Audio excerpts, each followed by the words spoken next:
Moja katika eneo la Kitengela, kaunti ndogo ya Isinya, inaomboleza mwanao Benjamin Kioko Ndunda aliyefariki katika tukio la moto katika Falme za Kiarabu UAE Aprili 13 mwaka 2025 alipokuwa amesafiri kutafuta ajira. Kwa sasa familia hiyo inatafuta usaidizi wa serikali kuusafirisha mwili wake hadi nyumbani kwa mazishi. Chichi Josephine na maelezo zaidi.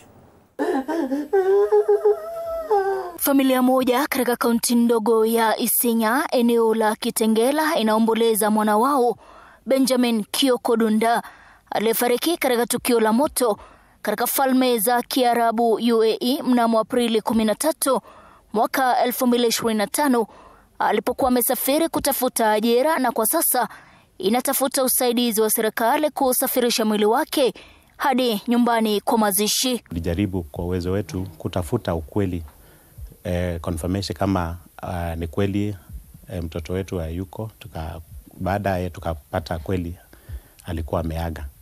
Kupitia nyumba ambao walikuwa naishi ilipata moto. Familia hiyo inasema Benjamin mwenye umri wa miaka 23 ambaye alikulia Kitengela aliondoka nchini Februari mwaka jana hadi Umoja wa Falme za Kiarabu kupitia wakala baada ya kumaliza kozi ya kiufundi katika mamlaka ya kitaifa ya mafunzo ya viwanda huko Athi River. Alikuwa amefanya kozi ya mechanical engineering, na kufika pale aliweza kufanya kazi kwa muda mchache tu. Alikuwa kijana mwenye bidii katika hii jamii yetu. Babake alisema mtoto huyo alilazimika kuomba visa ili kumwezesha kufanya kazi za sulubu ili kusafiri kinyume na makubaliano yao ya awali na wakala wa kuajiri. Kampuni ambao walikuwa ameenda kufanyia kazi through the agent